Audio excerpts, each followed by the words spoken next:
اس میں فرمایا وامن الابل اثنین، اونٹوں میں سے دو ہیں، اونٹ مذکر ہو یا مؤنث، اونٹ ہو یا اونٹنی ہو۔ فرمایا وامن البقر اثنین، اور بکر میں سے دو، بکر یعنی کہ گائے ہو یا بیل مذکر ہو مؤنث ہو، ان کی قربانی بھی جائز ہے۔ اب دیکھیں وَمِنَ الْبَقَرِ اثْنَيْن، بکر کی قربانی جائز ہے۔ عرب کہتے ہیں کہ بکر میں جس طریقے سے گائے شامل ہے اسی طریقے سے بکر کے اندر بھینس بھی شامل ہے۔ وہ بھینس کو بھی گائے کی ایک قسم شمار کرتے ہیں، جب وہ بھینس کو بھی گائے کی ایک قسم شمار کرتے ہیں، بکر کی قربانی قرآن پاک میں جائز بتائی گئی ہے، تو بلا شبہ بھینس کی قربانی بھی جائز ہوگی قرآن پاک کی اس آیت کی روشنی میں۔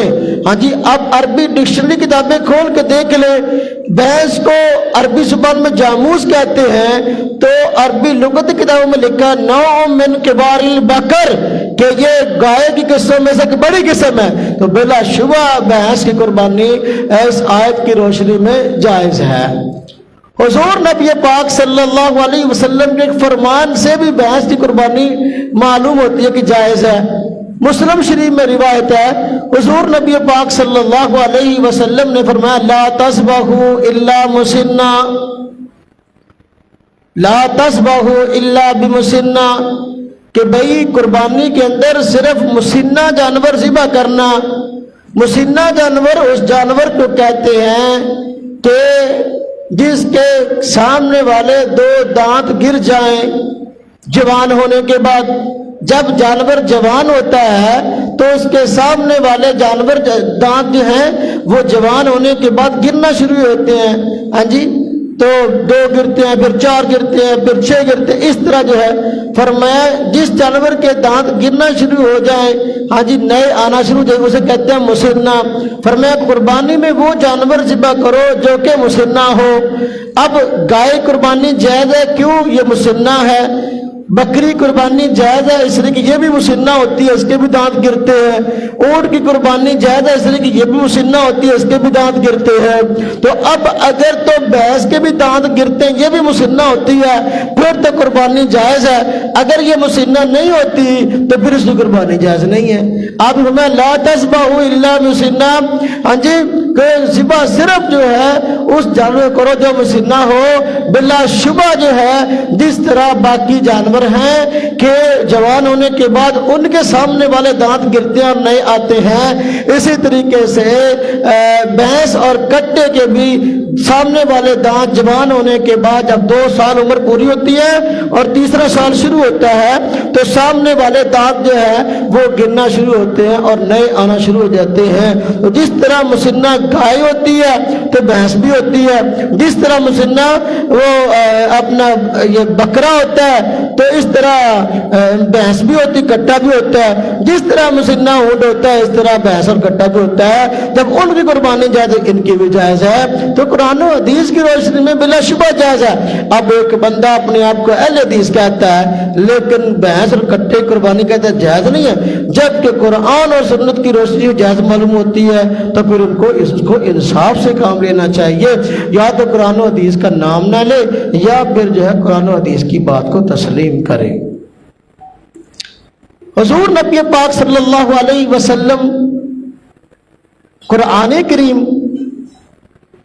کریم کی وضاحت کے بعد، حضور نبی صلی اللہ علیہ وسلم کے فرمان کے بعد، اب اگر کسی کی بات کی حیثیت ہے وہ صحابہ کرام ہیں۔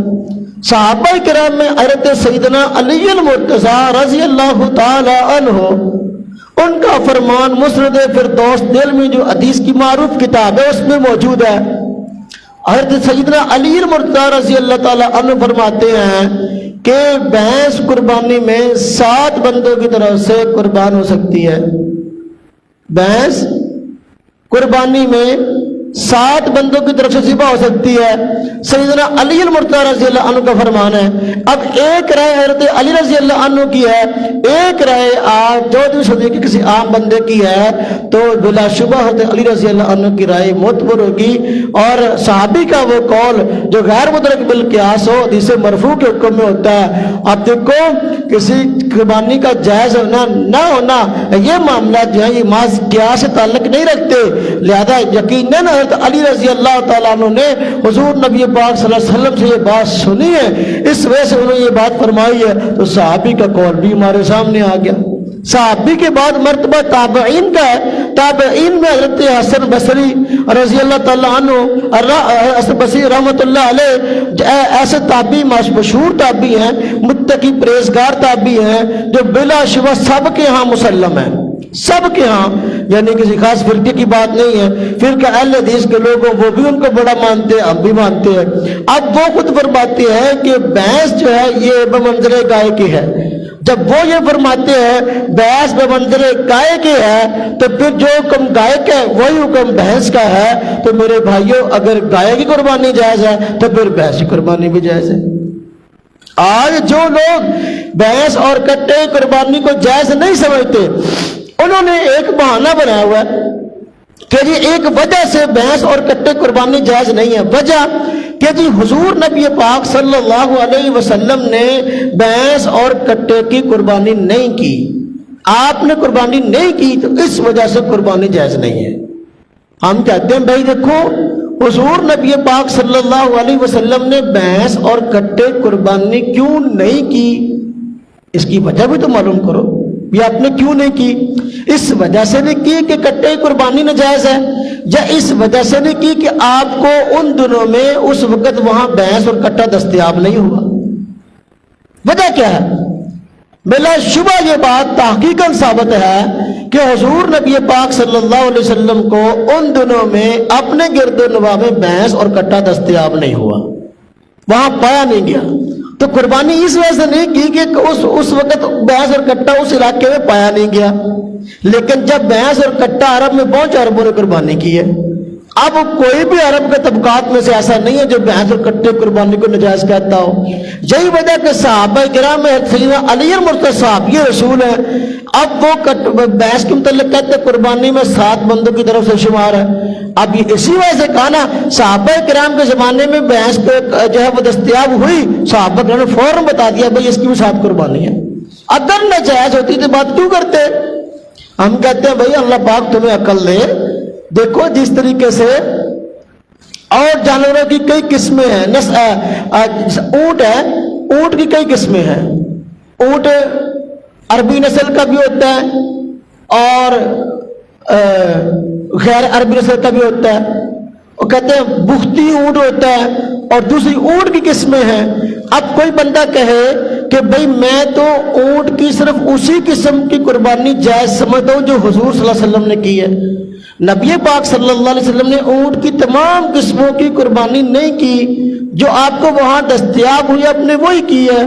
اب کوئی بندہ بہانہ بنا لے میں تو صرف اسی اونٹ کی قسم کی قربانی کو جائز سمجھتا ہوں، باقی کو نہیں، اس کو دماغ کا علاج کرنا چاہیے۔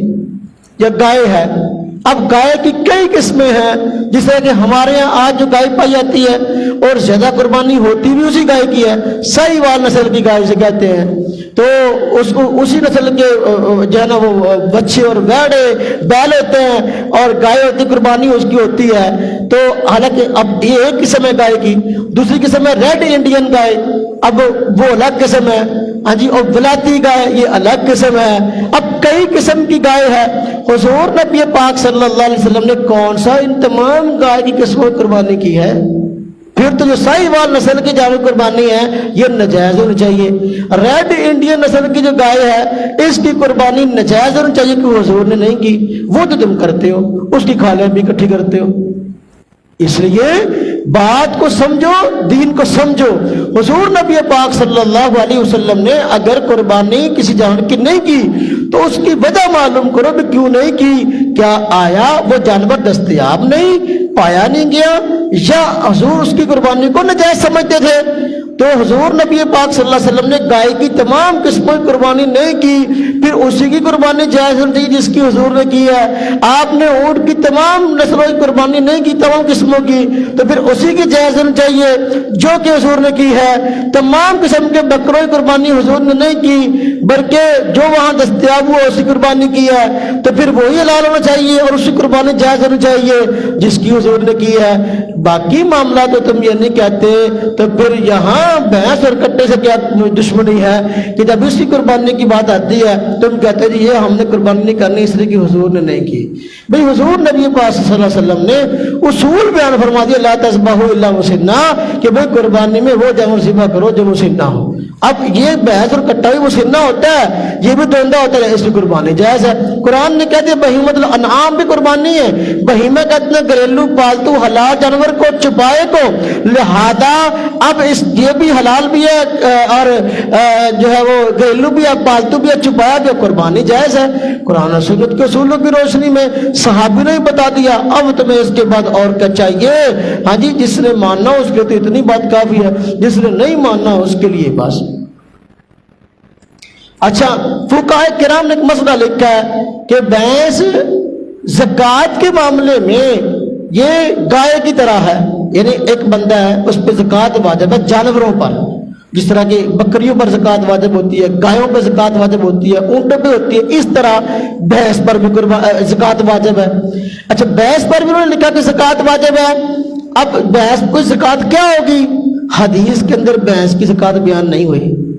فقہاء کرام نے لکھا ہے کہ جو حکم جو ہے گائے کی زکوٰۃ کا ہے وہی حکم جو ہے بھینس کی زکوٰۃ کا ہے، جو تفصیل گائے کی زکوٰۃ کی ہے واجب ہونے نہ ہونے کی وہی تفصیل اس کی ہے۔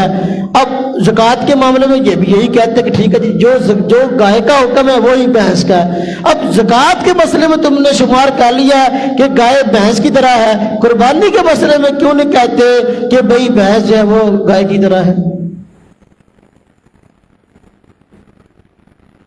پھر ایک طرف کہتے ہیں بھینس کی قربانی ناجائز ہے، تو دوسری طرف کوئی قربانی کر لے اور فون کرے کہ آگے کھا لے جاؤ، فوراً بھاگ کے لے جاتے ہیں بسم اللہ کر کے، یعنی کھا لینا جائز ہے، قربانی ناجائز ہے۔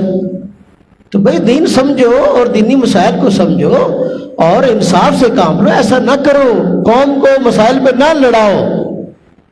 ہمارا اس مسئلے پر ایک تفصیلی مناظرہ ہوا، آج سے کوئی میرا خیال ہے 11-12 سال پہلے کی بات ہے، پینسرے میں رانا منظور صاحب ہیں، پینسرے اڈے پہ ناظم ہیں اپنا اس حلقے کے، تو ان کے ہاں یہ معاملہ ہوا کہ کوئی شخص تھا قربانی کرتا تھا ہر سال، تو یہ ان کے پاس پہنچ کے کہنے لگے کہ جی آپ کی قربانی نہیں ہوتی ہے، آپ کو بجائے ثواب کے گناہ ہوتا ہے، تو اور ہم سے اس مسئلے میں مناظرہ کر لو۔ تو بات چلی، چلتے چلتے مجھ تک پہنچی، میں نے کہا ٹھیک ہے ہم بات کرنے کو تیار ہیں اگر وہ بات کرنا چاہتے ہیں تو وقت طے ہو گیا، 3 گھنٹے جمعے کے بعد کے تھے، بقرہ عید سے کچھ دن پہلے کی بات ہے، یعنی بقرہ عید سے کچھ دن پہلے، آج سے 11-12 سال پہلے کی بات۔ تو ہم ٹائم پہ پہنچ گئے، وہ نہیں آئے، 2 گھنٹے انتظار کرتے رہے۔ اب وہ ہمارے قریب ہی موجود تھے، جان بوجھ کر نہیں آ رہے تھے کہ ان کو یہ تھا کہ ٹائم تھوڑا رہ جائے، ہم لیٹ جائیں گے، بعد میں تھوڑی دیر میں شور ڈال کہہ دیں گے ہم جیت گئے ہم جیت گئے ہم جیت گئے، کہ زیادہ دیر پہلے جائیں گے دلائل سے بات کرنی پڑے گی، دلائل کا جواب دینا پڑے گا۔ اب ہم وہاں بیٹھے ہیں انتظار کر رہے ہیں، ویڈیو بنی ہوئی ہے اس مناظرے کی۔ خیر ان کو فون کر کے پھر ان کو بار بار رابطہ کر کے بلایا گیا، آخر کار آئے، 1 گھنٹہ گفتگو ہوئی، تو ہم نے قرآن و سنت کی روشنی سے بھینس اور گائے کی قربانی کا بالکل جائز ہونا ثابت کیا، اور وہ دلائل کا جواب نہ دے سکے بلکہ نہایت برے طریقے سے جو ہے وہ حضرات لاجواب ہوئے۔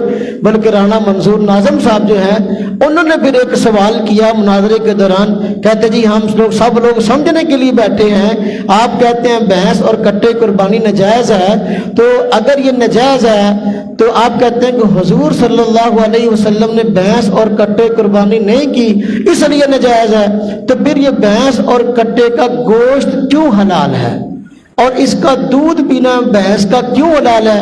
یہ بھی تو حضور نبی پاک صلی اللہ علیہ وسلم نے نہ تو بھینس کا دودھ پیا نہ بھینس اور کٹے کا گوشت کھایا، تو پھر تو یہ حلال بھی نہیں ہونا چاہیے، تو پھر آپ کس وجہ سے اس کو حلال کہتے ہیں؟ اور رانا منظور صاحب نے سوال کیا تو اور کہا کہ آپ ہمیں اس بات کا جواب دیں تاکہ ہمیں بات کے سمجھنے میں آسانی ہو۔ اور آپ کا موقف سمجھنا ہمارے لیے آسان ہو جائے، لیکن پورے مناظرے میں ویڈیو بنی ہوئی ہے، وہ اس مسئلے پہ تفصیل سے جواب نہ دے سکے کہ اور دلائل سے ثابت نہ کر سکے، بلکہ جواب ہی نہیں دیا اس مسئلے کا، اس سوال کا کہ بھئی اگر اس کی قربانی نجائز ہے اس وجہ سے کہ حضور نے نہیں کی تو پھر یہ حلال کیسے ہے، اس کا دودھ کیوں پیتے ہیں بھینس کا، تو اس کی کیا دلیل ہے؟ اس سوال کا جواب مناظرے میں وہ نہ دے سکے۔ رانا منظور صاحب نے بعد میں اس مناظرے کا فیصلہ کیا، اور فیصلے میں باضابطہ ویڈیو فیصلہ انہوں نے کہا کہ بھئی دیکھو ہم نے جان بین سے دونوں فریقین کے دلائل سنے، اور دلائل سننے کے بعد ہمیں بات سب میں آ گئی کہ قرآن و سنت کی روشنی میں بھینس اور کٹے قربانی حلال ہے، اور یہ جو اہل حدیث ہے یہ کہتے ہیں بھینس اور کٹے قربانی نجائز ہے، اس پر یہ کوئی وزنی دلیل پیش نہیں کر سکے، بلکہ ہم نے ان کے اپنے بڑوں سے حوالے پیش کیے کہ تمہارے بڑوں نے بھینس اور کٹے قربانی کو نجائز قرار دیا ہے، سب سے پہلے تمہارے علماء میں جس نے بھینس اور کٹے قربانی کو نجائز کہا وہ مولوی عبداللہ روپڑی ہے، اس سے پہلے فرقہ اہل حدیث کے لوگ بھی اس کو نجائز نہیں کہتے، وگرنہ اس پہ حوالہ پیش کر دو۔ ہم نے ان کے بڑوں کے حوالے پیش کی کہ دیکھو انہوں نے بھینس اور کٹے قربانی کو جائز کہا ہے، تو رانا منظور صاحب نے فیصلے میں یہ بات کہی کہ انہوں نے اپنے بڑوں کو ماننے سے بھی انکار کر دیا، نہ ان کے پاس دلیل ہے نہ اپنے بڑوں کی بات ماننے کے لیے تیار ہے۔ تو باہر کیا قرآن و سنت کی روشنی میں بھینس اور کٹے قربانی بلا شبہ جائز ہے۔